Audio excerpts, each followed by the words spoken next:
Hello, kamusta tayong lahat? Nagpapasalamat ako kay Jesus Christ kasi yung kanyang strength, malakas si Jesus Christ. Kaya niya tayong ipagtanggol, pati si Almighty Father, kaya niya tayong ipagtanggol at bigyan tayo ng justice. Yung strength ni Jesus Christ, na kaya niya rin na mapaglabanan ang mga tukso dito sa mundo na to. Kaya tayo mapapaglabanan din natin dahil ang example natin ay si Jesus Christ. Binigyan niya tayo ng makasama, binigyan niya sa atin ng Holy Spirit para mabigyan tayo ng mga gifts at saka fruits. So, lagi natin iisipin yung mga binigay sa atin ni Jesus Christ na mga treasures.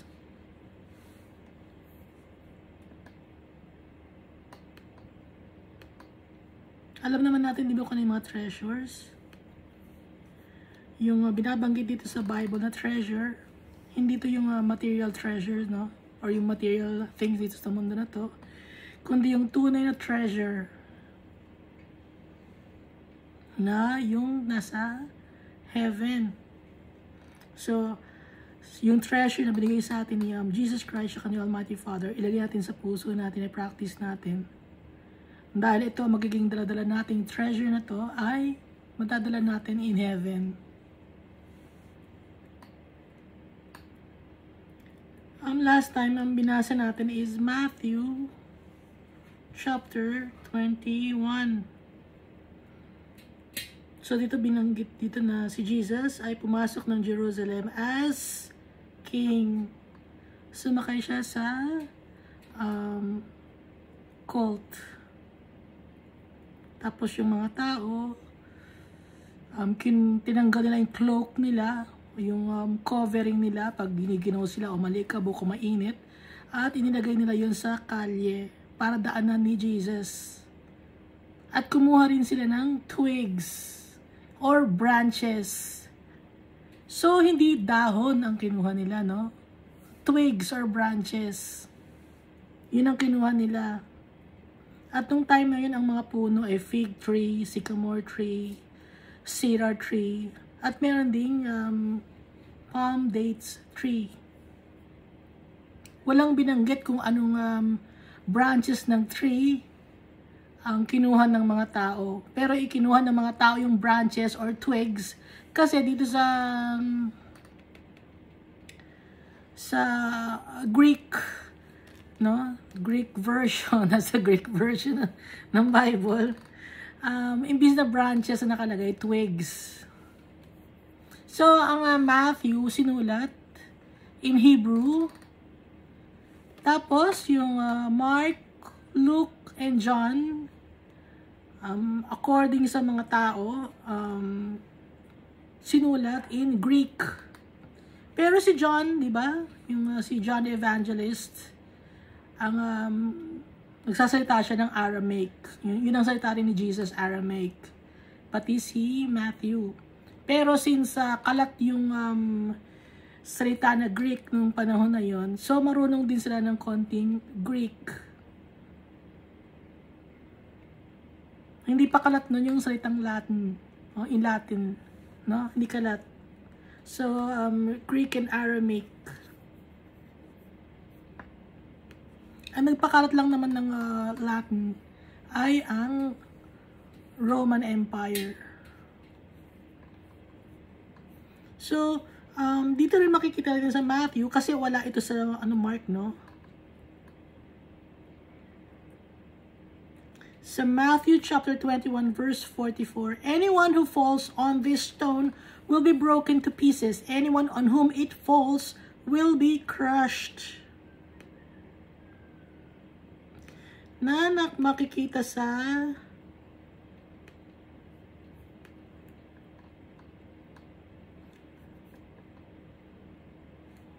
ano nga ito? Wait ha.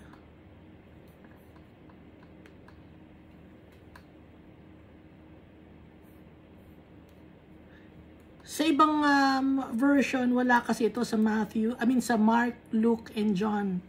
Dito lang sa Matthew, merong nakalagay. Itong verse 44 na to, na anyone who falls on this stone will be broken to pieces. Anyone on whom it falls will be crushed. Kasi nga si Jesus the stone that the builders rejected has become the cornerstone. So stone si Jesus Christ. So nung nireject siya, mas lalo siyang lumakas. Mas naging cornerstone siya. Siya yung naging foundation, si Jesus Christ. Kaya kung sino man ang mahuhulog sa bato na to, ay mababroken to pieces. At kung sino man ang huhulugan ng bato, yun naman ay madudurog. Anong ibig sabihin itong verse 44?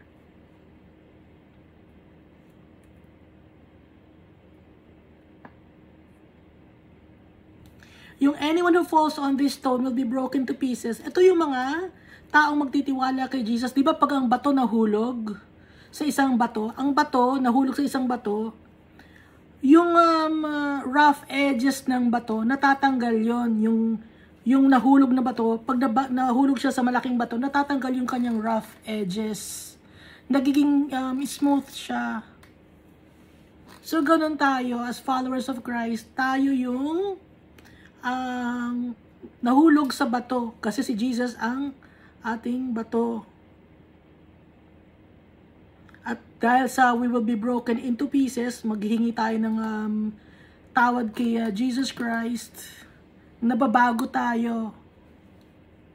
At anyone on whom it falls will be crushed. Kung sino ang hindi magtitiwala kay Jesus Christ, sila ay masisira or matutupok. No? So alam na natin, ibig sabihin ito, dalawang result ang mangyayari. Kung ikaw ay mahuhulog sa bato, you will be broken into pieces. Ibig sabihin, mababago ang buhay mo, magiging maayos kang tao. Pero kung hindi naman, ang magiging result naman na yun, kung hindi ka magtitiwala, ikaw naman ay dudurugin ng bato, madudurog ka ng bato, madudurog ka ni Jesus, mapupunta ka sa eternal damnation. Yung ibig sabihin ng verse 44, kasi wala nito sa Mark. Kasi ang babasahin natin ngayon ay Book of Mark chapter 11. So yung story nito ay kapareho rin ng sa Luke at saka sa Matthew, yung pagpasok ni Jesus sa Jerusalem as king. As they approached Jerusalem and came to Bethphage and Bethany at the Mount of Olives, Jesus sent two of his disciples na nabasa natin sa Luke at saka sa Matthew, saying to them, "Go to the village ahead of you, and just as you enter it, you will find a colt tied there, which no one has ever ridden." So makakakita ka ng colt doon. Ulitin lang natin, pero tatagalogin natin. Pero kahit nabasa na natin sa ibang book, pa rin natin to. Basahin pa rin natin. So nung papalapit na si Jesus Christ sa Jerusalem, at nung nasa Bethphage na siya at Bethany sa Mount of Olives, pinauna niya ang kanyang dalawang disciples. Hindi pinangalanan dito kung sino yung disciples na yun na pinauna ni Jesus. Pero inutusan niya na pumunta sa village na una nila makikitang village. At pagpasok na sa village na yon, makakakita sila ng colt or bata na or anak ng donkey, bata or bagong panganak, no? Kasi kalahi naman ng kabayo yung donkey. Kaya colt din ang tawag. So yung colt nakatali siya, which no one has ever ridden. Yung colt male donkey na bata. Wala pang nakakasakay. Untie it and bring it here. Sabi ni Jesus, tanggalin niyo sa pagkakatali at dalhin niyo sa akin. If anyone asks you, why are you doing this? Say, the Lord needs it and will send it back here shortly. Sabihin ninyo na kailangan ko at ibabalik din. No? Ibabalik din sa inyo. Sa ibang book, sa Matthew, wala ito, no? Itong, and we'll send it back here shortly. Wala yung itong word na to. The Lord needs it and we'll send it back shortly. So, ibabalik ulit yung colt.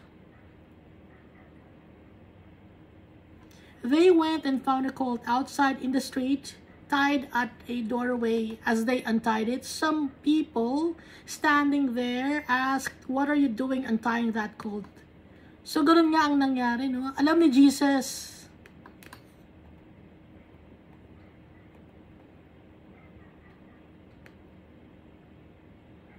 So, nakita nga ng mga dalawang disciples ang colt sa labas ng kalye na nakatali sa may pintuan, sa daanan ng pasukan ng pinto. Nung tinatanggal nila sa pagkakatali, may mga tao rin na nagtatanong, saan nyo dadalhin yan? Bakit yung tinatanggal sa pagkakatali? They answered as Jesus had told them to, and the people let them go. Nung sinabi nila kung ano yung magiging dahilan, gaya ng pagkakasabi ni Jesus, so yung mga tao, hinayaan sila. When they brought the colt to Jesus and threw their cloaks over it, He sat on it. So, nilagay ng mga disciples yung kanilang cloak or overcoat sa colt para maupuan ni Jesus. So, naupo si Jesus sa colt. Hindi siya naupo sa carriage, no? Hindi siya naupo sa ano ba yung mga magagandang animals nun? Mga kabayo na malaki, hindi siya doon naupo. Kundi ang inupuan niya ay yung colt. Humble si Jesus. Hindi niya kailangang magmayabang. Kaya lang siya naupo nito para sa pagpasok niya sa Jerusalem as king. Many people spread their cloaks on the road, while others spread branches they had cut in the fields. So yung ibang mga tao naman, yung mga cloaks din nila ay inispread nila sa kalye or sa roads or sa path. At yung iba naman ay pumutol ng mga branches or twigs na sa puno. So hindi dahon ang kinuha nila, kundi branches. At dito sa Greek version, twigs. At inilagay nila sa pathway. Those who went ahead and those who followed shouted, Hosanna! Hosanna is a Hebrew expression meaning save, which became an exclamation of praise. So yung Hosanna, save ang ibig sabihin nito, pero naging word na rin natin as a worship for our Father and Jesus Christ. Blessed is he who comes in the name of the Lord. Na makikita sa Psalm 118 verse 25 and 26. Blessed is the coming kingdom of our father David. Hosanna in the highest heaven. So itong sinisigaw ng mga tao. Hosanna, blessed is he who comes in the name of the Lord. Kaya ngayon, yung Hosanna ngayon is a word for us to use to worship when we worship our Father and Jesus. Hosanna in the highest heaven. Jesus entered Jerusalem and went into the temple courts. So, nung pupasok ni Jesus ng Jerusalem, pumunta siya sa temple courts. So, syempre, bumaba na siya ng colt. At ibinalik na yung colt, no? He looked around at everything, but since it was already late, he went out to Bethany with the 12.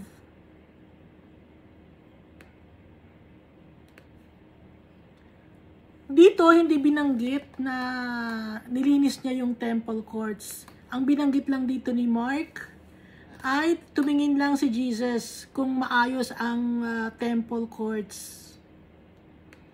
Pero dahil sa late na yung time na yon, nagpunta sila ng Bethany kasama yung mga apostles. Pero di ba sa Matthew binanggit na nilinis ni Jesus ang temple courts, ginawa niyang den of robbers instead of house of prayer, sabi ni Jesus.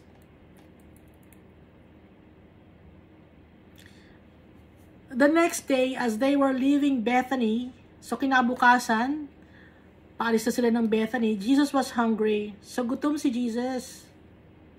Seeing in the distance a fig tree in leaf, he went to find out if it had any fruit.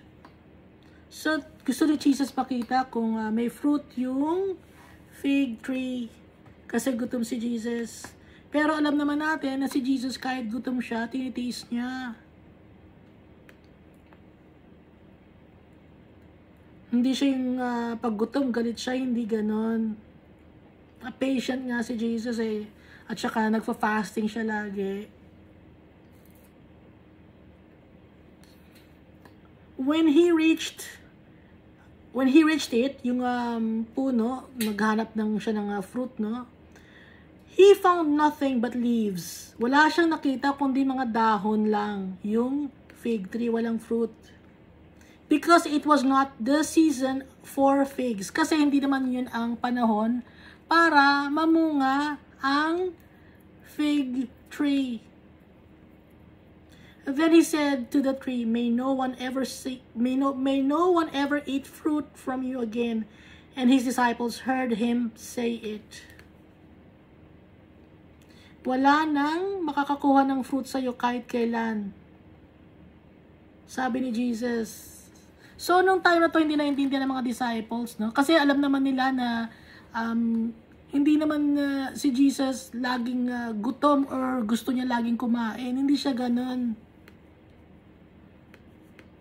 Kundi, gusto niyang turuan yung kanyang mga apostles at gusto niya rin tayong turuan na pag na tayo, kailangan tayong magkaroon ng fruits.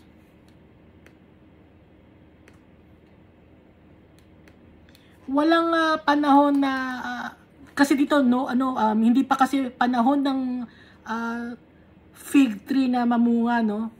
So tayo bilang Christian, wala tayong panahon, dapat lagi may fruit tayo. As followers of Christ. Wala tayong may dadaylan, Lord, pagod ako, Lord, may nangyari kasing ganyan, kaya nawalan ako ng pasyensya. Wala tayong may dadahilan.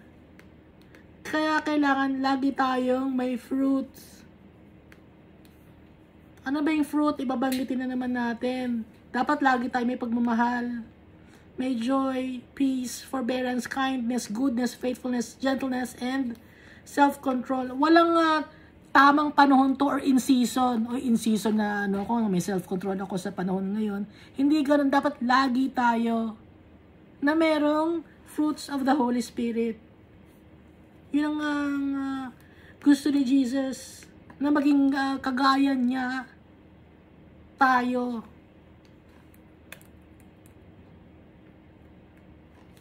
On reaching Jerusalem, Jesus entered the temple courts and began driving out those who were buying and selling. So, ito, ang pagkakabanggit naman dito ay nung pagkagising na ni Jesus, nung umaga na siya nagpunta ng temple courts para paalisin yung mga nagtitinda ron at mga bumibili. Yung mga nagbi-business. Ginawang business place yung temple courts. Hindi na natin babanggitin yung congregation nyo kung ginagawa yung business yung temple courts nyo. Yung congregation nyo, rather. Kung ginagawa ba ninyong business, doon ba kayo nagkakaroon ng networking? Ang bata ako. Dito nagni-networking. Kasi maraming tao, di ba? Pag may sa congregation, sa church, na maraming mga tao na pwede kang makausap, magme-member ka, ginagawang networking, ginagawang business, ba't gano'n? Hindi naman yan talaga ang priority, kundi Kaya tayo nagsama-sama as Christians is pag-usapan yung si Jesus Christ. Pero yung may time for business at hindi yun yung time na nasa church ka nakikipag business dealings ka sa mga kapwa Christian mo. Dahil kaya ka nandun ay para mag-focus ka kay Jesus tsaka kay Almighty Father. Kalimutan mo muna yung business mo, pwede. Kalimutan nyo muna yung trabaho, pwede. Kasi minsan lang naman na tayo nag-gather, di ba? Hindi pa ako nakakagather lang na hindi nakapunta. Minsan lang naman yan, di ba? Tapos pagdating doon, ay, tulungan natin si brother, bigyan natin ng business. Pag-usapan muna natin si Jesus Christ. Tapos, sa ibang oras nyo gawin yung inyong mga business dealings.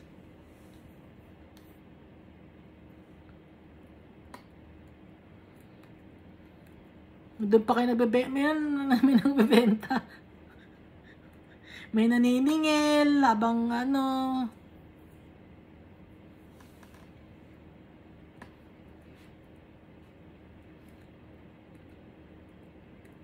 Hindi, grab na natin ang opportunity na ito para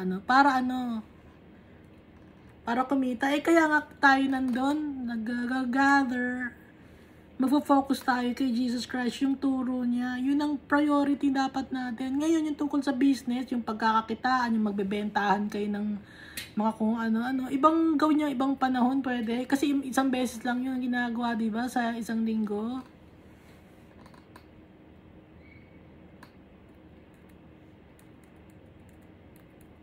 Hindi naman tayo pinagbabawalan ni Jesus Christ tsaka ni Almighty Father.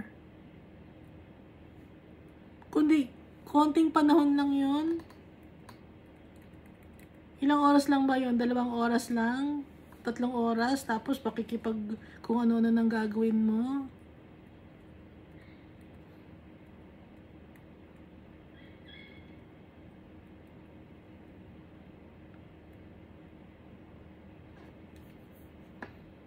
He overturned the tables of the money changers and the benches of those selling doves. Binaliktad niya, itinumba niya ni Jesus Christ yung table ng mga money changers at saka yung mga nagbebenta ng mga doves. Kasi yung mga doves, kaya nila binibenta yon para i-offer kay Almighty Father para hihingi ng tawad sa kasalanan. Tingnan nyo na, para panghingi ng tawad sa kasalanan yung doves na binibenta, pero ayaw pa rin ni Jesus kasi nga ginagawang marketplace. Ayaw ni Jesus, nasisira yung sanctity ng temple. Pero sa ngayon, yung temple ay hindi na building, kundi nasa puso na natin. Kaya dapat lagi tayong maayos, lagi tayong magpe-pray. At alam natin dapat kung nag-gather ang mga church ko, anong gagawin ninyo. No? Ano ba ito? Mag-networking ba tayo dito? Kaya lang umaattend si brother, si sister, may networking doon. Malaki ang business dealing ko doon. Kailangan matend ako doon. Yun lang ang priority. Alam niyo, Almighty Father, ang puso natin. Kung bakit tayo uma-attend sa gathering of believers or followers of Christ.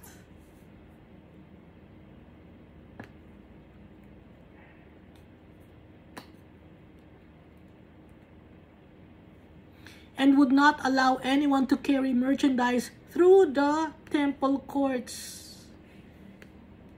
Hindi niya hinahayaan or hindi niya pinapayagan na magdala ng paninda. Walang binanggit ko nung paninda rito ang si Jesus, ang si Mark. Pero merchandise, sa mga paninda. May mga paninda yung mga tao. Kahit anong paninda, kahit libro. Bawal. Yung ayaw ni Jesus.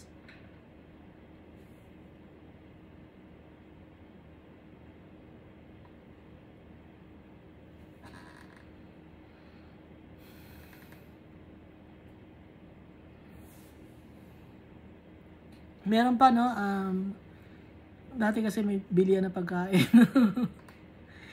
Hindi masarap doon yung yung bilihan ng pagkain. Punta tayo doon tayo magpupunta kasi may pagkain doon, masarap na pagkain doon. Yun na nga priority yung pagkain. Mga tayo mag-breakfast, nasa loob mismo ng congregation, sa building na yon. Yun ang priority. Huwag nyo nang isipin magbe-breakfast. Si Jesus hindi niya na iniisip po yung breakfast, yung lunch, yung dinner. No? Kaya lang siya naghanap ng pagkain dito sa yung fig tree. Para nga turuan tayo na dapat araw-araw, oras-oras, walang pahinga yung pagpaproduce natin ng fruits. And as he taught them, he said, "Is it not written, my house will be called a house of prayer for all nations?" Sabi ni Jesus na nakalagay sa Isaiah 56:7. Is it not written, my house will be called a house of prayer for all nations, but you have made it a den of robbers. Nakalagay sa Jeremiah chapter 7 verse 11. Ginawa ninyong lungga ng mga magnanakaw. Hindi sabi niyo, hindi business naman yan, hindi lang pagnanakaw yun eh. Yung may tubo ka kasi, imbis na ipamigay mo na lang, i-share mo, ba't nyo pa binibenta yung book, bakit hindi na ilagay sa internet, i-share nyo, ipamigay ninyo, i-xerox ninyo, kailangan pa, ba't ganon? Tungkol kay God yung book, no? Pero kailangan ibenta, bakit? Hindi ko maintindihan yun. Libre yung salita ng Diyos. Kaya, bakit binibenta pa? Kung ayaw ninyo, no? Kung gusto, hindi kasi kung isi-xerox natin o ipa-photocopy, may bayad yun. So, mura lang yun, no? Hindi yun thousands ang presyo ng libro. Hindi hundreds, papasirox mo na lang. Hindi, may copyright infringement. Bakit? Si Jesus ang pinag-uusapan na sa libro. Bakit kailangan may bayad? Hindi yun ang trabaho niya.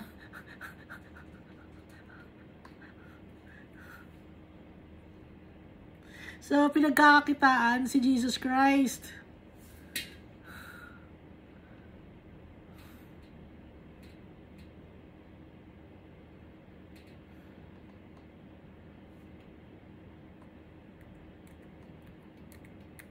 Paano na yung mga tao hindi kayang bumili ng libro, di hindi sila matututo?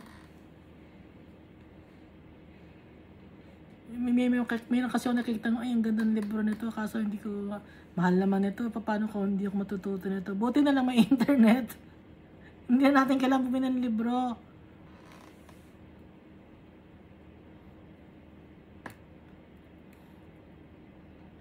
At may Bible, pwede tayong matuto ng sarili natin, hihingi natin ng guidance ni Jesus Christ, tsaka ni Almighty Father. Dahil isa lang naman ng Holy Spirit, isa lang si Almighty Father, isa lang si Jesus Christ. So kung ano ang i-reveal nila sa ibang mga tao, ganun ang i-reveal nila sa atin.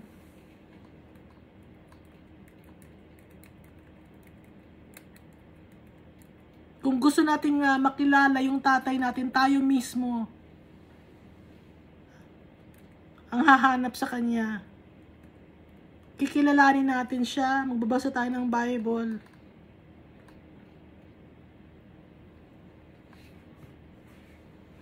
Balik na tayo sa verse 18. The chief priests and the teachers of the law heard this and began looking for a way to kill him.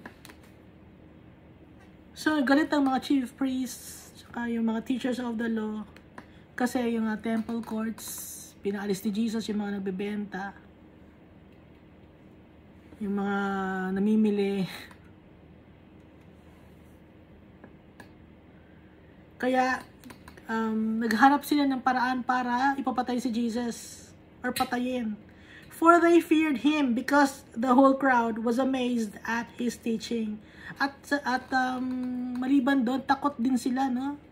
Sa mga tao, kasi yung mga tao, hinahangaan nila si Jesus kasi sa mga turo ni Jesus. Kaya naiinggit yung mga chief priests, and at the same time, natatakot sila kay Jesus. Sa kung ano ang gagawin ni Jesus. Hindi naman sila sasaktan ni Jesus. Hindi naman sila agawan ng pwesto ni Jesus. Dahil si Jesus, God siya. King of Kings na siya. Kaso hindi nakikita ng chief priests at saka ng mga teachers of the law. Kasi mababa ang tingin nila kay Jesus. Dahil ang isip nila, anak lang ng carpenter. At isang carpenter lang din si Jesus. Yun ang tingin nila. Kaya hindi nila matanggap.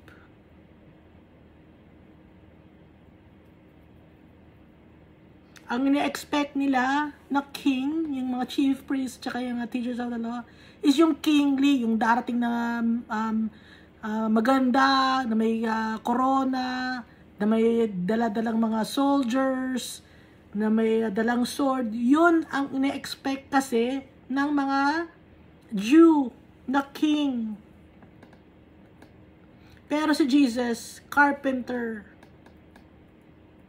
Yung Diyos natin, carpenter, mapagkumbaba. Hindi siya sumakay sa kabayo, kundi ang sinakyan niya, yung anak pa ng donkey, colt. Colt din ang tawag sa anak ng kabayo, no, na lalaki. When evening came, Jesus and his disciples went out of the city. So gabi na, lumabas si Jesus Christ siya kayong kanyang mga disciples sa city ng Jerusalem. In the morning, as they went along, they saw the fig tree withered from the roots. So nung kinabukasan, nakita nila yung fig tree na sinabi ni Jesus na may no one get fruit from you.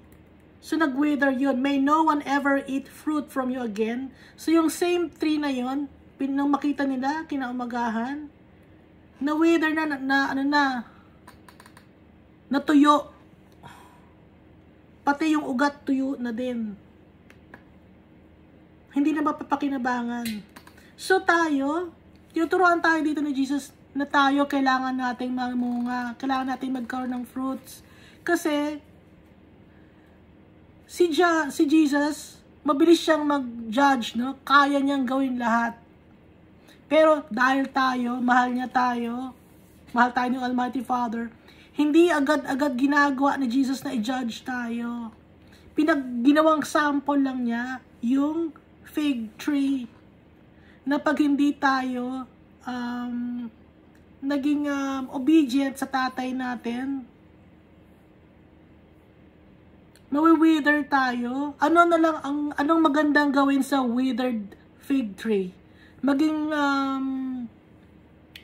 pang gagawin na uling, no? Or pangluto na lang, ilalagay sa apoy para sunugan kasi wala nang kwenta. Ganon din ang tao. Pag hindi ka namunga, ang kapupuntahan natin ay sa impyerno, susunugin din. Kaya dapat na laging binabanggit ko sa inyo yung fruits of the Holy Spirit. Pati yung gifts of the Holy Spirit. Yung mga treasures na tinuturo sa atin ni Jesus. Peter remembered and said to Jesus, Rabbi, look, the fig tree you cursed has withered. Sa judgment day, ganito ang mangyayari sa mga tao na hindi susunod kay Jesus. Nagmamatigas yung mga tao. Ang mangyayari sa kanila, mawi-withered sila. Not literally na mawi-wither, no? Kundi ilalagay sila sa eternal damnation, sa Hades. Dahil ganon ang dapat na mangyari sa mga kahoy na tuyo na. gaya itong fig tree. So verse 22, have faith in God, Jesus answered. Truly, I tell you, if anyone says to this mountain, go throw yourself into the sea, and does not doubt in their heart, but believes that what they say will happen, it will be done for them. Kaya binanggit dito ni Jesus, yung pananampalataya, kailangan may pananampalataya tayo dahil pag may pananampalataya tayo kay Jesus Christ at kay Almighty Father, kaya nating sabihin na go throw yourself into the sea. Dapat walang doubt sa puso natin. Pag nagtiwala tayo kay Jesus Christ at kay Almighty Father, sa kanila natin i-anchor yung ating faith. Iba yung positive thinking sa faith, no? Kaya na nabanggit ko last time. Pag may faith ka, kasama doon si Jesus Christ kasi Almighty Father, na kahit na ano ang mangyari, yung faith mo, nandun pa rin kay Jesus Christ at kay Almighty Father. Yung positive thinking kasi lagi mong ibabalik sa positive thinking, positive thinking, positive thinking. Ganun yung positive thinking.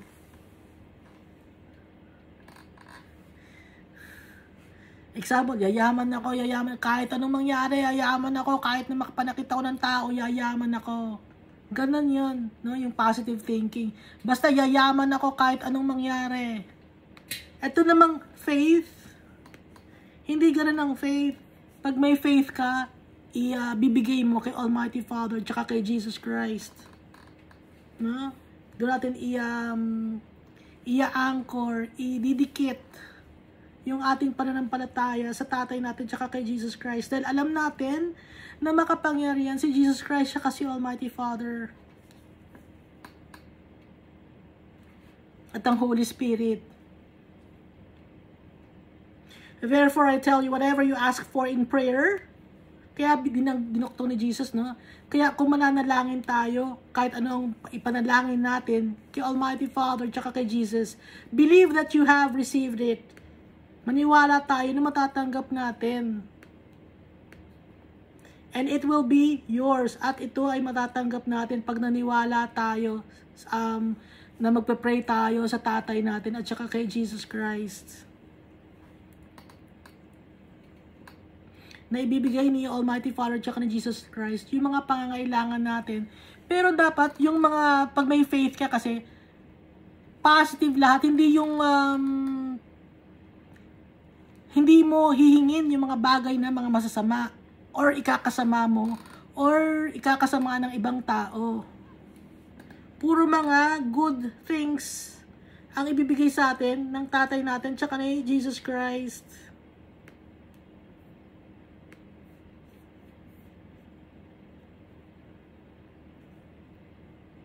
Pero kung mapilit ka, tapos mananalangin ka, hindi, Lord, kailangan ko talaga. Tapos, dapat, kung ayaw ni Almighty Father, pero dahil mapilit ka, ibibigay sa ni Almighty Father yun, tsaka na Jesus Christ. Pero dapat maging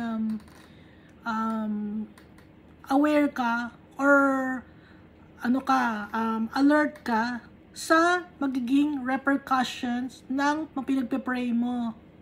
Kasi may effect yun. Kung ano ang ipinagpipray mo, pwedeng ibigay sa lahat ni Almighty Father, pero yung effect nun, makakabuti ba sa iyo o makakasama? Makakapagpalapit ba kay Almighty Father yung mga request mo kay Almighty Father o hindi? Kaya nga, di ba, nakalagay sa Bible, thy will be done. Yung kagustuhan mo, Almighty Father, ang masunod. Kasi si Almighty Father, alam niya kung ano ang mabuti para sa atin. Tayo hindi natin alam kung ano mabuti sa atin dahil ang nakikita lang na kasi natin ay yung mundo na to. Akala natin porque maganda ay nakakabuti sa akin, yung maganda yon. Pero hindi natin alam na hindi tayo aware kung ano ang mangyayari in the future. Kaya dapat, Lord, kung sa tingin mo na ikakabuti ko, Lord, na mas magiging malapit ako sa iyo, ibigay mo sa akin, Lord, kung sa tingin mo. Kung hindi naman, Lord God, wag na lang dahil gusto ko mas mapalapit sa iyo kaysa sa mga bagay dito sa mundo na to. Ganun na ipagpe-pray natin.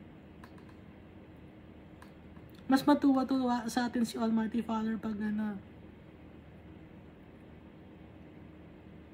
kasi ibig sabihin, nagtitiwala tayo sa Kanya.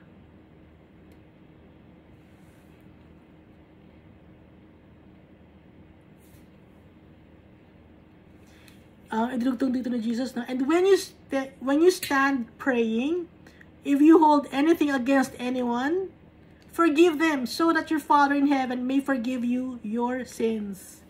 Kaya hindi natin pwedeng ipag-pray yung mga taong kaaway natin na, Lord, puksain nyo sila, lamunin sila ng lupa, ipadala nyo ang apoy para masunog sila. Hindi natin ipag-pray yun kasi ang gusto ni Jesus Christ, mahalin natin yung kapwa-tao natin.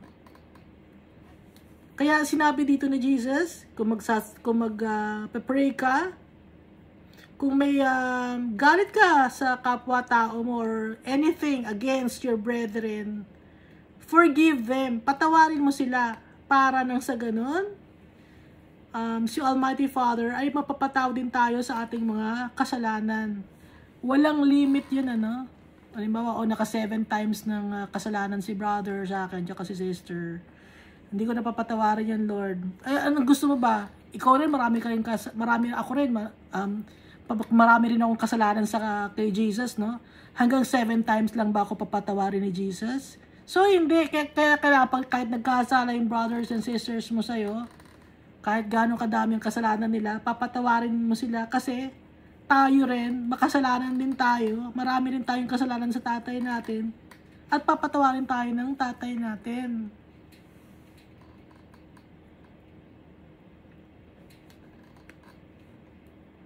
So verse 27, they arrived again in Jerusalem. So bumalik sila sa Jerusalem, no?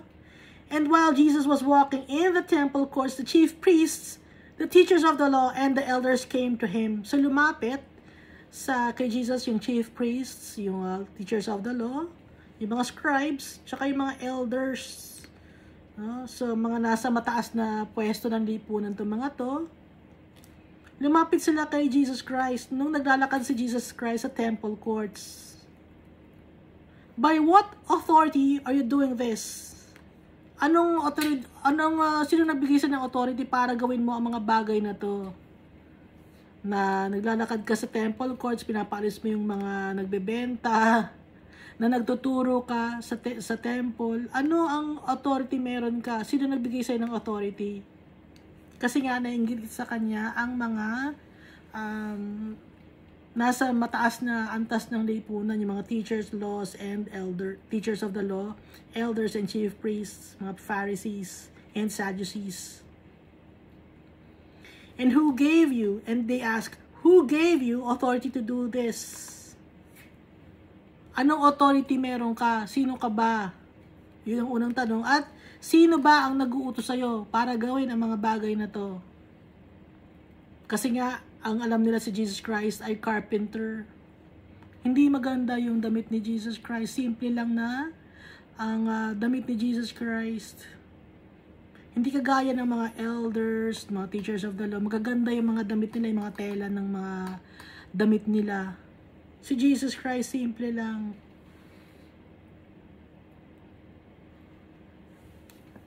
Jesus replied, I will ask you one question, sabi ni Jesus Christ sa mga elders. Isa lang itatanong ko sa inyo, sagutin niyo ako. At pag nasagot niyo ako, sasabihin ko sa inyo kung anong authority, kung galing ang authority ko, at kung sino ako, at kung anong authority, bakit ko ginagawa ang mga bagay na to. Ang tanong ko, or ang tanong ni Jesus, John's baptism, was it from heaven or of human origin? Tell me, sabi ni Jesus Christ. Yung baptism ba ni John, parang nagbabaptize siya ng water, kanino bang authority yon? Galing ba sa heaven, kay Almighty Father, or tao lang, or si John the Baptist lang ang may gusto? Sagutin niyo ako. Tanong ni Jesus sa kanila. So nag-meeting sila, nagkaroon sila ng discussion, sila.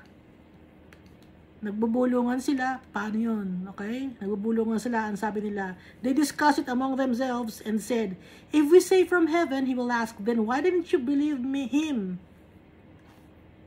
But if we say of human origin, they feared the people, for everyone held that John really was a prophet. So, ang meeting nila, no, pinagbubulungan nila, kung sasabihin natin na galing sa langit, sasabihin ni Jesus, di bakit di kayo naniwala kay John? Sasabihin sa atin ni Jesus, no? Hindi, wag yun ang sagutin natin.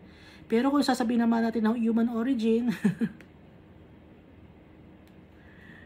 magagalit naman ang tao sa atin kasi alam ng mga tao na si John ay isang prophet, no? O wag din yun, hindi yun ang sasagot natin. Ano isasagot natin? So they answered Jesus, we don't know. Yun ang sasagot natin, hindi natin alam. Ha? Oh, hindi namin alam, Jesus.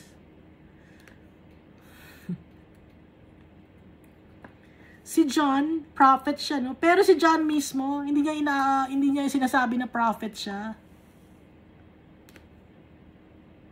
Di ba nabasa natin? Are you a prophet? Sabi ni John the Baptist na may nag-uutos sa kanya. Pero hindi niya sinasabi na prophet siya.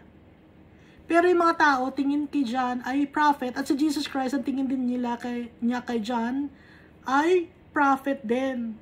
Tingin ni Jesus kay John, pati yung mga tao. Pero si John mismo, hindi niya alam na prophet siya. Basta ang ginagawa lang niya ay ang ipinag-uutos sa kanya. So si John, hindi siya self-proclaimed prophet. Hindi kagaya ngayon, may mga tao na nagsa-self-proclaimed prophet daw. Prophet ako. Sasabihin ng ibang mga tao, no? Maraming nagsasabi.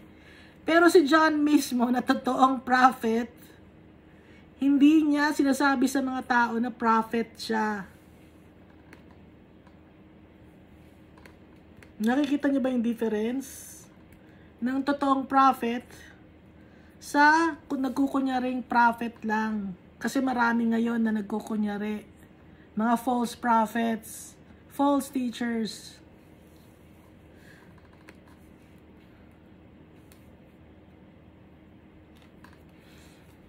So they answered Jesus, we don't know, sabi ng mga Pharisees, elders, and leaders, teachers of the law.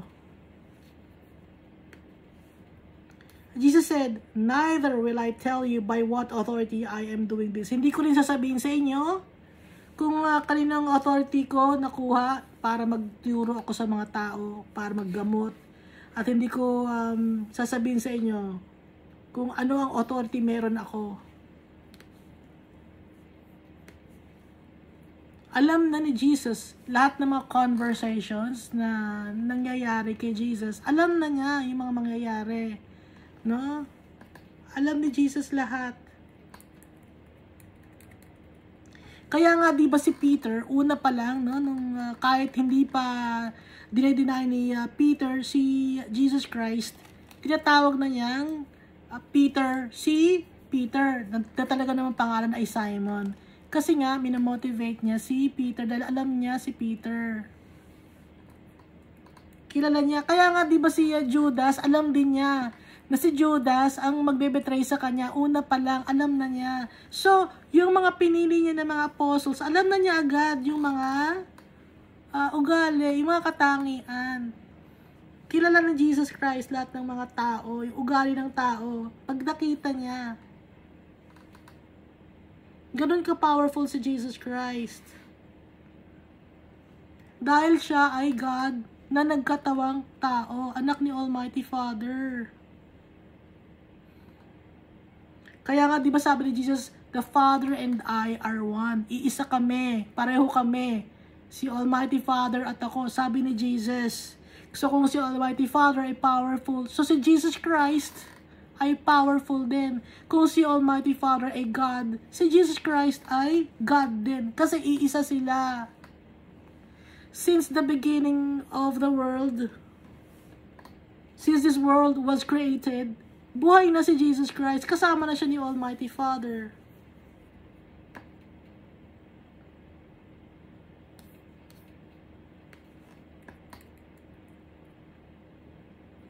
Kaya nagsasabi na si Jesus ay isang prophet. Hindi prophet si Jesus. Yung mga tao lang dito sa Bible, dito sa Gospel, na hindi naman talaga yung mga hindi naman apostle ni Jesus, hindi naman disciple, pero yung mga tao lang ang nagsasabi na prophet si Jesus.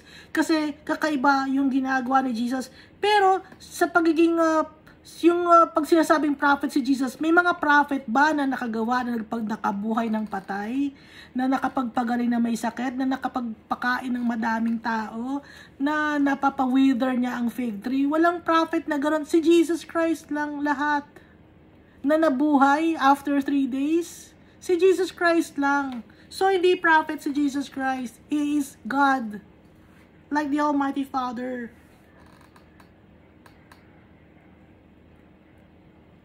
Kaya ayoko may narinig dyan na sinasabi nyo na prophet si Jesus dahil hindi prophet si Jesus. Yung nagsasabing prophet si Jesus, kayo ang false prophet. Pag sinasabi yung prophet si Jesus, ibig sabihin antichrist kayo kasi mali ang tinuturo ninyo. Tungkol kay Jesus. Dito tayo na sa Mark chapter 12. Jesus then began to speak to them in parables. A man planted a vineyard. He put a wall around it, dug a pit for the winepress, and built a watchtower. So, nandito rin itong parable na to ay nasa book of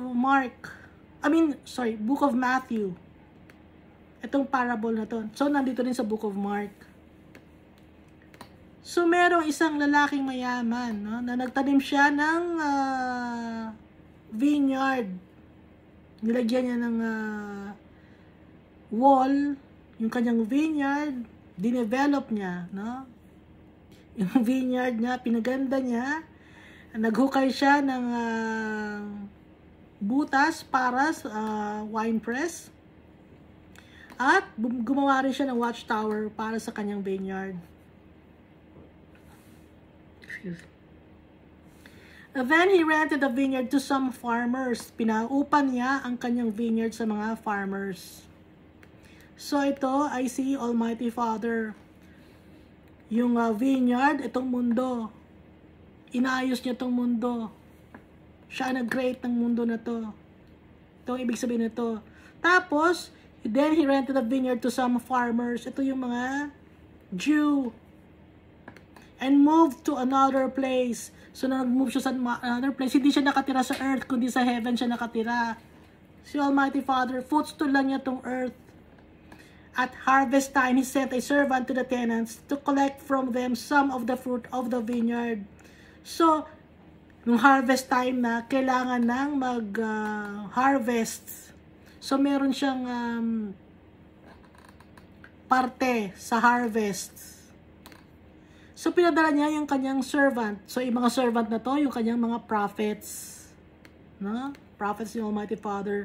Sa mga tenants. Yung mga tenants niya ay ang mga Jew. To collect them some of the fruit of the vineyards. Para i-share ang kabaitan ni Almighty Father. Yung mga blessings ni Almighty Father, yung teachings ni Almighty Father, i-share ng mga servants sa mga Jew. But they seized him, beat him, and sent him away empty-handed. Pero ang ginagawa ng mga Jew, or ayaw maniwala sa mga prophet, pinapatay nila yung mga prophets. Ito yung ibig sabihin sa verse 3. Binubugbog, pinapaalis, nang walang dala-dala. Then he sent another servant to them. They struck this man on the head and treated him shamefully. Nagpadala ulit si Almighty Father ng prophet. Pero pinatay na naman. At masama ang trato nila sa prophet or sa servant. He sent still another, and that one they killed.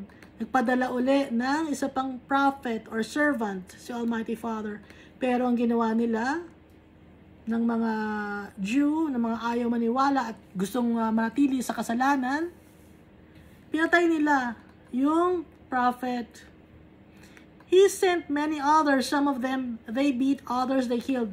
So, nagpadala pa rin, maraming pinapadalang prophets si Almighty Father. Pero ang ginagawa ng mga taong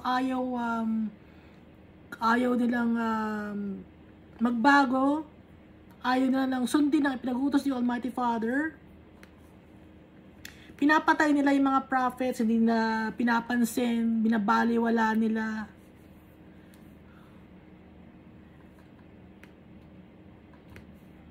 So, ganun katigas ang mga ulo ng mga tao. Laging binibigyang warning ni Almighty Father, pero ayaw pa rin sumunod. He had one left to send, a son, whom he loved. He sent him last of all, saying, they will respect my son. So, si Jesus Christ ito, ipinadala ni Almighty Father para sa atin. Mahal na mahal dito, nakalagay dito, mahal na may-ari, yung kanyang anak. Siya ang pinakahuling ipinadala. At sinabi ng tatay na alam ko na irerespeto nila ang aking anak. So si Almighty Father, pinadala niya si Jesus Christ.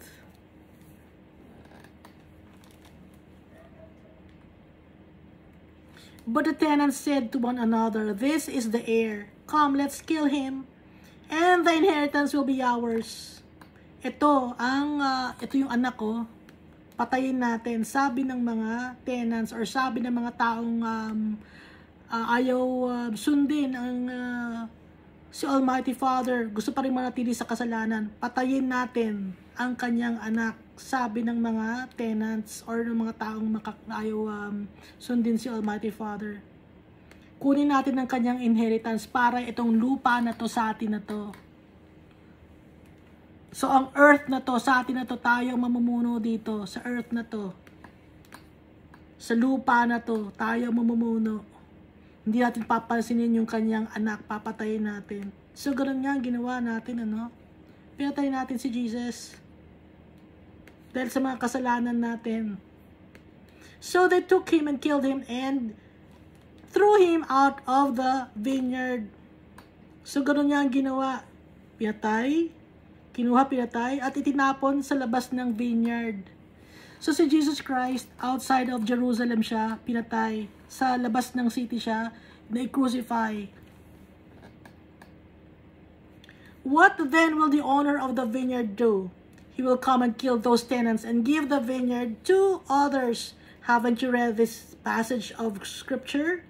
The stone the builders rejected has become the cornerstone. The Lord has done this, and it is marvelous in our eyes.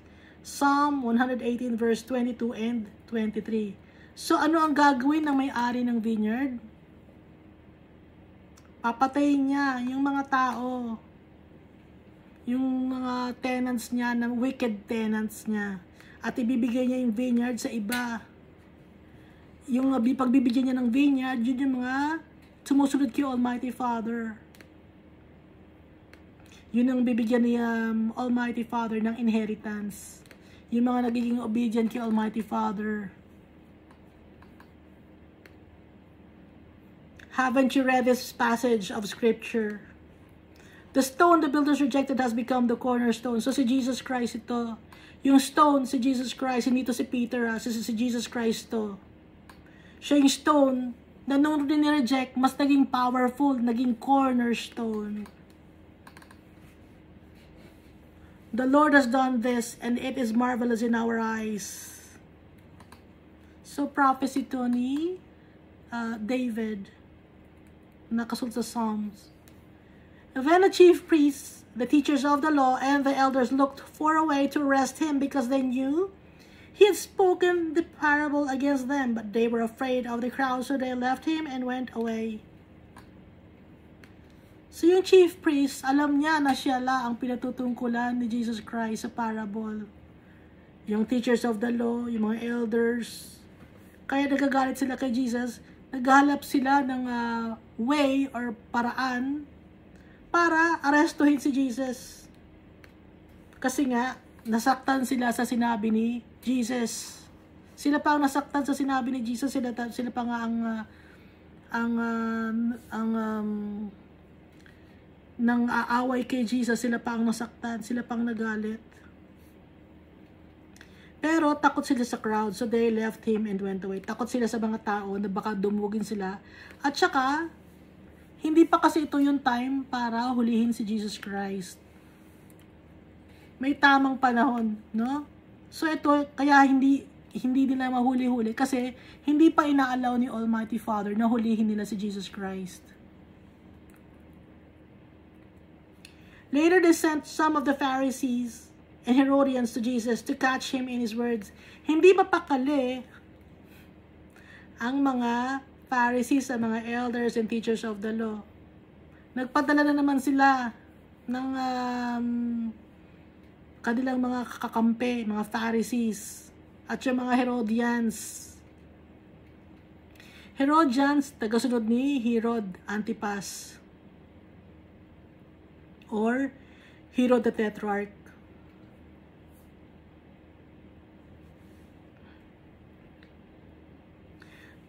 Pinadala na kay Jesus, to catch him in his words, para hulihin sa salita si Jesus. Baka may masabi kasi na masama si Jesus, na pwedeng maging dahilan para hulihin nila si Jesus. They came to him and said, "Teacher, we know that you're a man of integrity." Binabola-bola pa nila si Jesus, no? Teacher, Rabbi, alam namin na ikaw ay ang isang lalaki na may integridad. Ano ka, honest ka. You are swayed by others. Hindi ka madaling mahikayat ng ibang tao because you pay no attention to who they are. But you teach the way of God in accordance with the truth. Wala kang sinusundan na ibang mga tao. Hindi ka nagpapabuyo sa ibang mga tao or hindi ka natatakot sa ibang mga tao. Hindi mo sila pinapansin. Kasi alam mo na yung itinuturo mo ay ang katotohanan na galing kay Almighty Father or galing kay God yung itinuturo mo. So, ito yung word nila, no? Ng mga Pharisees or teachers of the law na binobola si Jesus Christ.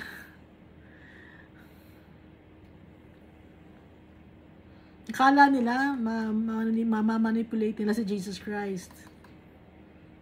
Ngayon, ang tanong nila ngayon, pinapaganda pa nila yung pakiramdam ni Jesus. Akala nila mabobola nila si Jesus. Ngayon, ang pinakatanong nila, is it right to pay the imperial tax to Caesar or not? Should we pay or shouldn't we? Dapat ba tayo magbigay ng tax kay Caesar? Kasi yung imperial tax, yun yung special tax na hindi para sa mga Roman citizens kasi Jew sila. So, nanghihingi ng tax si Caesar. Imperial tax. Kahit hindi Roman, si Caesar, dahil sakop nila ng Roman Empire, ang time na yon, ang Israel, malaki ang sakop ng Roman Empire. Kaya nanghingi sila ng tax. But Jesus knew their hypocrisy. Mga hipokrito, alam ni Jesus, yun na binobola lang siya, na niloloko lang siya. At alam ni Jesus na gusto nilang hulihin si Jesus. Why are you trying to trap me? Sabi ni Jesus, bakit gusto niyo akong i-trap? Gusto niyo akong hulihin sa aking salita. Bakit kayo ganun? Sabi ni Jesus.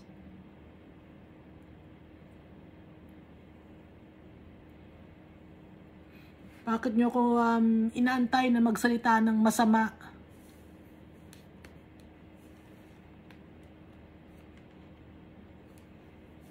He asked, tanong ni Jesus, bring me a denarius. Dali niyo sa akin ang barya na denarius.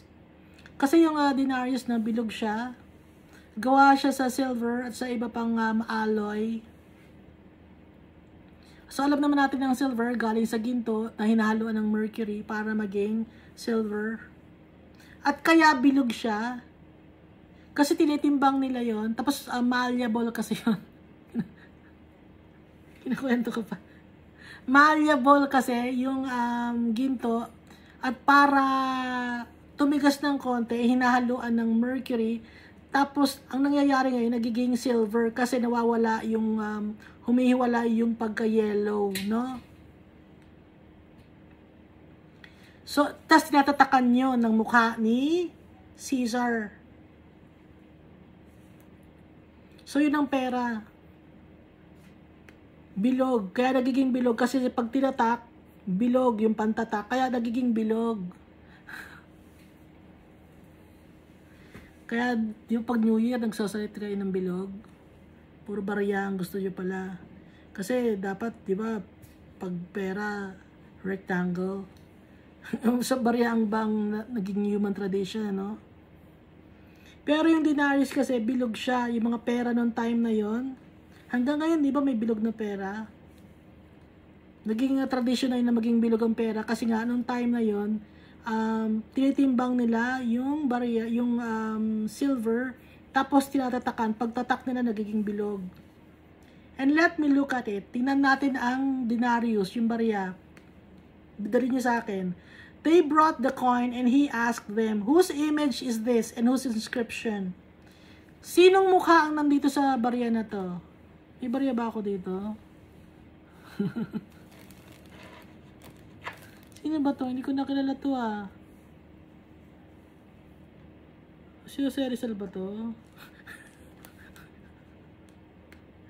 So yung pera nun, gawa sa silver, no?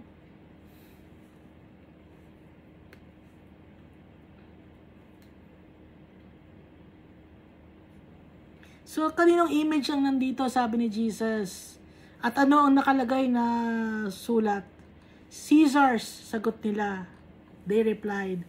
Then Jesus said to them, give back to Caesar what is Caesar's, and to God what is God's. Ibigay ninyo ang nararapat para kay Caesar. At ibigay ang kay Almighty Father or kay God ang nararapat para kay God. Sabi ni Jesus Christ. So, ano ang nararapat para kay Caesar? Ano ang gusto ni Caesar? Tax. Kasi mukha niya ang nakalagay. No? So, kaya magbibigay ng tax, sabi ni Jesus. Pero kay God, ano ang kailangan ni God? Pera ba? Tithes ba ang kailangan ni God? Hindi tithes ang kailangan ni God.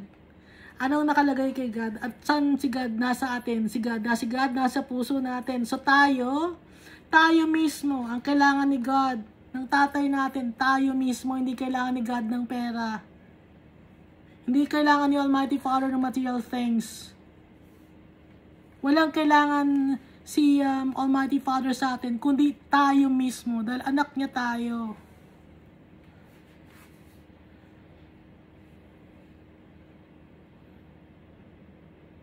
Kaya nga, di ba binanggit niya sa Book of Isaiah, Isaiah chapter 1, na walang pakialam si God sa tithes, sa mga binibigay sa kanya, sa mga offerings, hindi niya siya natutuwa. Banggitin ko ba uli?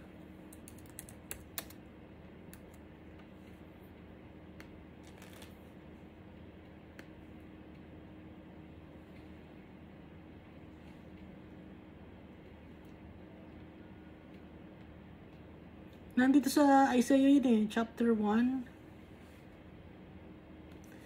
Verse 11, the multitude of your sacrifices, what are they to me, says the Lord.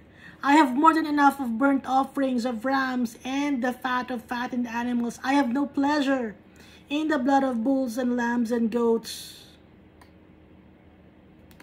Hindi si Almighty Father natutuwa sa mga offerings. Sa mga sacrifices, hindi siya natutuwa. Marami na siya nun. Siya nga ang nag-create ng mundo na to eh. So, mas sa anong matutuwa si Almighty Father? Tayo. Sumusunod tayo sa kagustuhan niya. Hindi ba natin naiintindihan? Ano tayo ang gusto niya? Hindi yung anong meron tayo na mga material things. Pero hindi natin naiintindihan ano? Akala natin pag nabigay tayo ng tithes, pag nabigay tayo ng offering, masaya na si Almighty Father. Hindi siya masaya. Ang kailangan niya tayo, obedient tayo sa Kanya. And they were amazed at Him. Na-amaze yung mga Pharisees kay Jesus. Kasi hindi nila matrap si Jesus. Lahat ng sinasabi ni Jesus tama. Wala silang makukitang kamalian kay Jesus. Then the Sadducees, who say there is no resurrection, came to Him with a question. Kasi yung mga Sadducees, hindi sila naniniwala sa resurrection. Ng Pharisees, meron silang resurrection. Yung Sadducees, wala naman silang resurrection. Pero, mayayaman din itong mga Sadducees. Teacher, they said, Moses wrote for us that if a man's brother dies and leaves a wife but no children, the man must marry the widow and raise up offspring for his brother. Nakasulat kasi ito sa Mosaic Law na pag ang isang babae, may asawa siya, namatay yung kanyang asawa na lalaki, dapat maging asawa niya, maging asawa niya, yung kapatid ng asawa niya. Para magkaroon sila ng anak. Nakasulat kasi yun sa Mosaic Law. Ulitin ko no, yung babae namatay yung asawa niya. Ngayon yung asawa niya namatay. May kapatid na lalaki yung asawa nung babae. Ngayon dapat maging asawa ng asawa ng babae yung kapatid na lalaki na buhay. Kasi namatay na yung asawa niya, yung kapatid na magiging kaasawa niya. Now, there were 7 brothers. Ngayon may 7 sila magkakapatid na lalaki. The first one married and died without leaving any children. Walang naiwan na anak, yung panganay. No? Namatay. Kaya ang magiging asawa niya ngayon, yung pangalawang anak na buhay. Para magkaroon sila ng anak, no? Para magpatuloy ang lineage. Yun ang reason nun. The second one married the widow, but he also died, leaving no child. It was the same with the third. In fact, none of the 7 left any children. So, lahat ng mga lalaki namatay. So, walang maiwang anak. No? So, naging widow yung babae 7 times. Last of all, the woman died too. So, ito yung isang example na tinatanong ng mga Sadducees, no? At the resurrection, sa pagkabuhay muli, sa rise from the dead, ang tanong ng mga Sadducees, whose wife will she be since the 7 were married to her? So, sa resurrection or sa heaven, yun ang tinatanong ng mga Sadducees, kanino siya magiging asawa? Kasi yung 7 lalaki namatay naging asawa niya dito sa lupa. Pagdating ba sa heaven, sinong asawa siya kung mamatay na yung babae? Tanong nila. Jesus replied, are you not in error because you do not know the scriptures or the power of God? Hindi ba kayo nagkakamali? Kasi hindi nyo alam ang salita ng Diyos or ang kapangyarihan ng Diyos. When the dead rise, they will neither marry nor be given in marriage. They will be like the angels in heaven. Sabi ni Jesus, so tayo, yung mga tao rito sa lupa na may asawa, no? Pero pag namatay na at napunta na ng heaven, wala nang asawa doon. Wala nang mga magulang sa heaven. Walang asawa, walang anak. Lahat tayo ay magkakapatid in Christ. Magiging para tayong mga angels. Kasi, di ba meron sa inyo, hindi, magkikita kami ng asawa ko sa langit. May ganun, hindi makikita ko rin yung anak ko sa langit. Hindi, pagdating sa langit, hindi na kayo mag-asawa, hindi na kayo mag-ina, hindi na kayo kung ano man ang relationship niyo, hindi na. Kundi, magiging parang angels in heaven. Ang mga tao. Lahat magkakapatid. Now about the dead rising, have you not read in the book of Moses, in the account of the burning bush, how God said to him, I am the God of Abraham, God of Isaac, and the God of Jacob. Nakasulat sa Exodus chapter 3, verse 6. Sabi ni Jesus, na pag nabuhay ang mga patay, hindi mo ba nabasa sa libro ni Moses? Doon na sinulat na nasa burning bush, kung anong sinabi ni Almighty Father sa burning bush. Di ba ang sabi ni Almighty Father, I am the God of Abraham, the God of Isaac, and the God of Jacob. He is not the God of the dead, but of the living. You are badly mistaken. So si Almighty Father, Diyos siya ng mga buhay, hindi siya Diyos ng mga patay.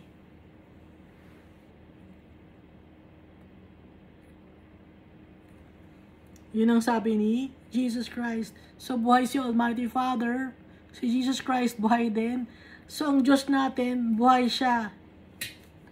Siya ay Diyos ng mga buhay. Hindi siya Diyos ng mga patay. Kaya yung mga nasa heaven, buhay sila lahat. O yung lola ko, dito sa lupa, hindi ko na siya lola, sa heaven.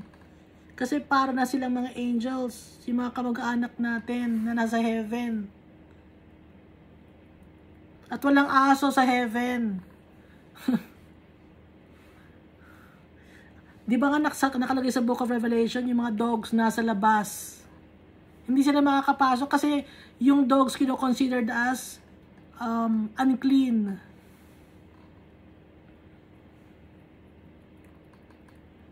At sa heaven wala na rin mga hayop, no?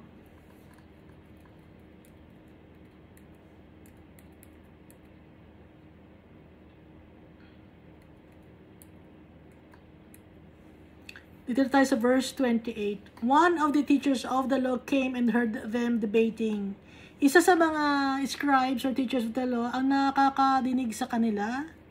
Nadinig sila na nag-uusap, nagdedebate. Noticing that Jesus had given them a good answer, he asked him, of all the commandments, which is the most important? Kasi maganda ang mga sagot ni Jesus Christ. Kaya napansin ng teachers of the law yung debate or pag-uusap ni Jesus sa mga Pharisees at saka sa mga Sadducees. Kasi hinuhuli nila si Jesus na makapagsalita ng masama. Pero hindi na ma-trap si Jesus. So tanong ngayon ng scribes or teachers of the law, kung anong commandment ba ang pinaka-importante? Kasi di ba ang commandment, 10 commandments,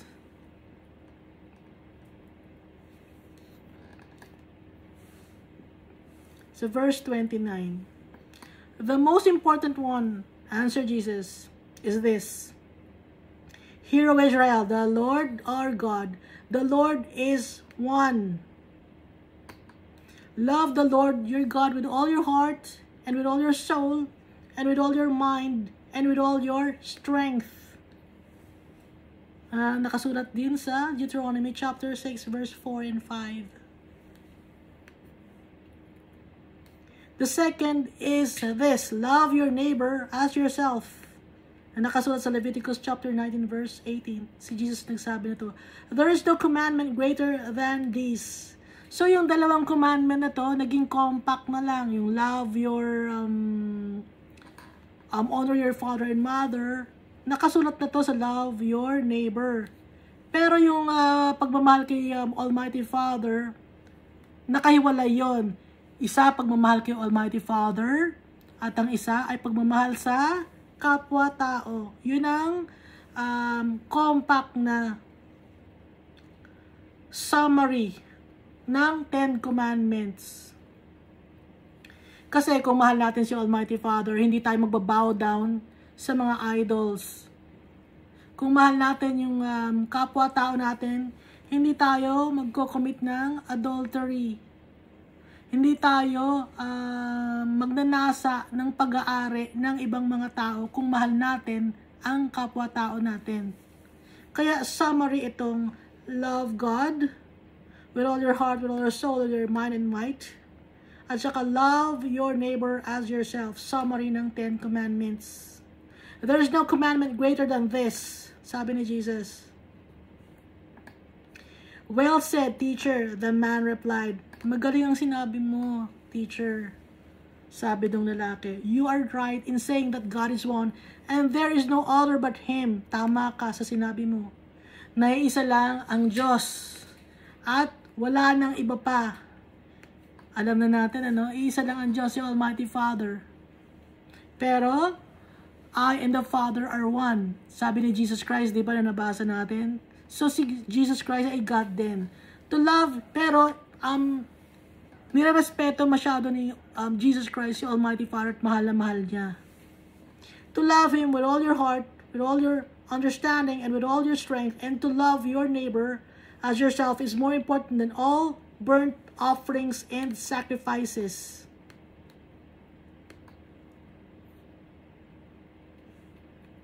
Sabi nung lalaki, ang pagmamahal sa Diyos, naiisa lang ang Diyos ang pagmamahal sa Kanya, ng buong puso, ng buong pangunawa, ng buong kalakasan, at ang pagmamahal sa kapwa-tao ay napaka-importante kesa sa offering at sa sacrifice. Naintindihan na niyo? So, mas importante ang pagmamahal sa kapwa-tao at pagmamahal kay Almighty Father kaysa sa tithes and offerings.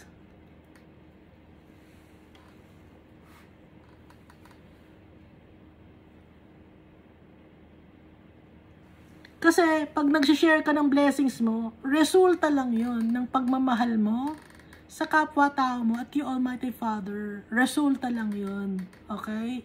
Nagkakaintindihan ba sa resulta at hindi yun ang priority?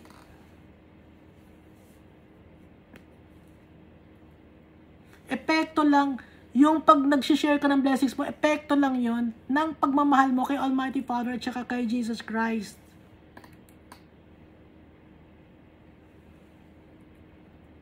Kaya hindi priority ang tithes and offerings. Ang importante, mamahalin natin si Almighty Father ng buong pagkatao natin at mamahalin din natin yung mga kapwa-tao natin.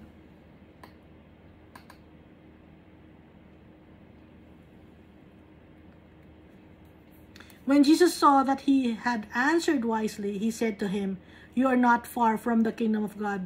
Nung makita ni Jesus na maganda yung sinabi nung lalaki na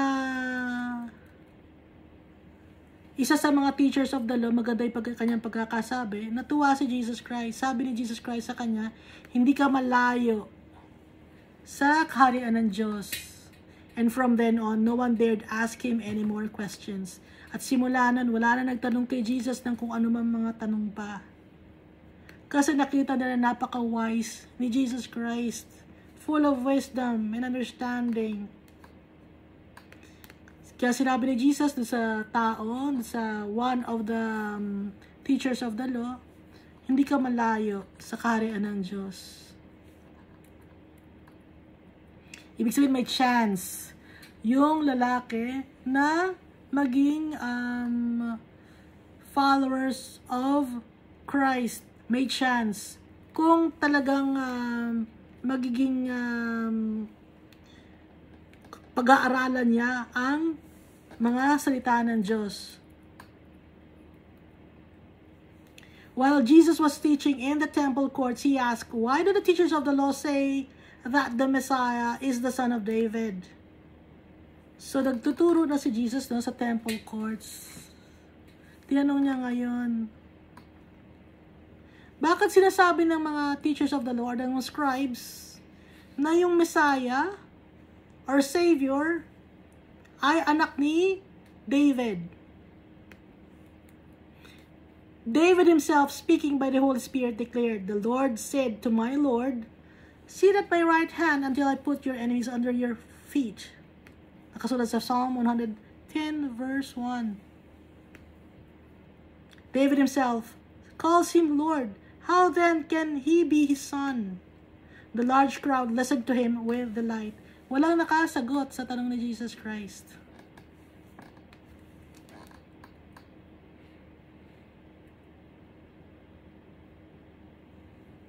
So, bakit sinasabi ni David na ang Messiah ay anak ni David, pero si David, ang tawag niya sa kanyang anak na nanggaling sa kanya ay, the Lord said to my Lord.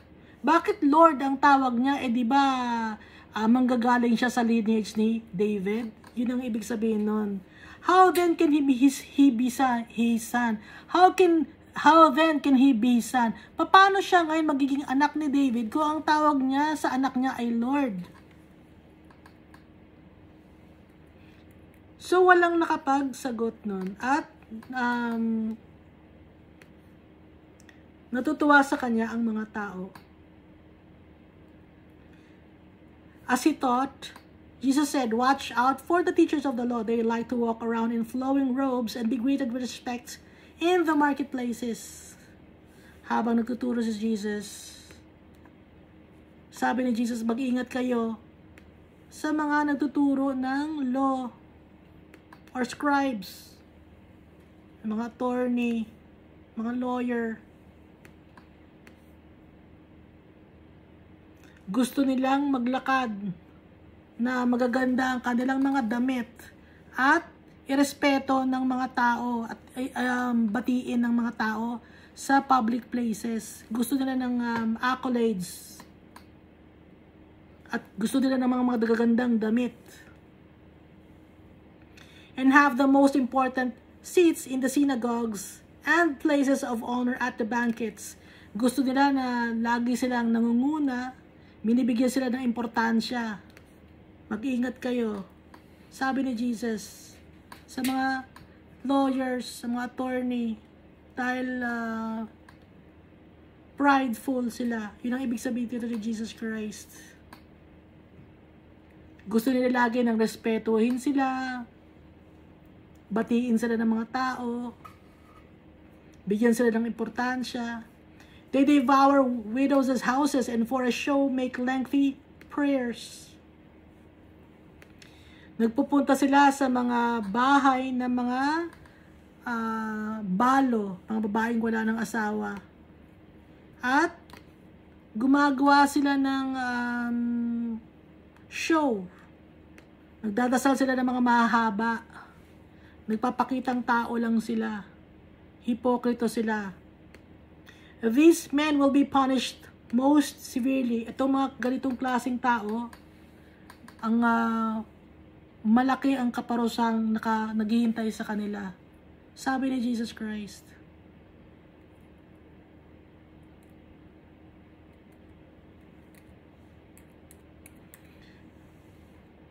Yun ang sabi niya sa mga teachers of the law. So, dapat tayo, mapagkumbaba tayo, kahit ano pa ang pinag-aralan natin.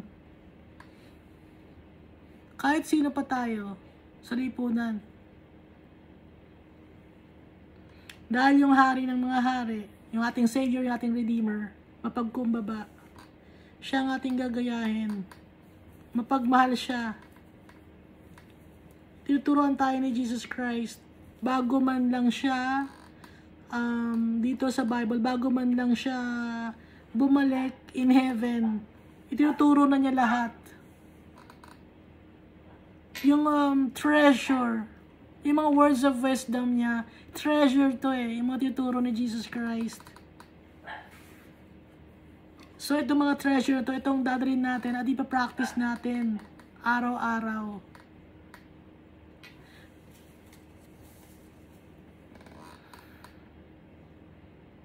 Itong mga treasure din ito, binigyan si Jesus Christ ng authority ni Almighty Father to say these things to us para matuto tayo.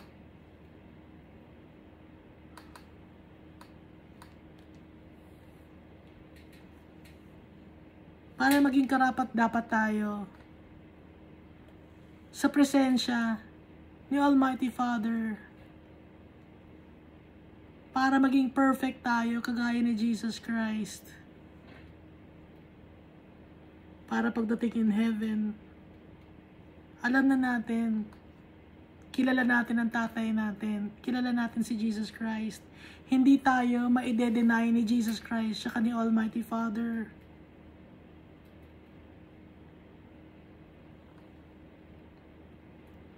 Huwag natin kalimutan magpe-pray lagi, magbabasa ng Bible. Kakanta natin ng tatay natin ng mga worship songs and praise and worship songs para ma-uplift ang spirit natin. Dahil yung tatay natin, hindi natin nakikita sa ngayon, pati si Jesus Christ, pati ang Holy Spirit. Pero darating ang panahon, makikita natin sila, kaya panghawakan natin ang salita ni Jesus Christ. Thank you, and God loves us all so much.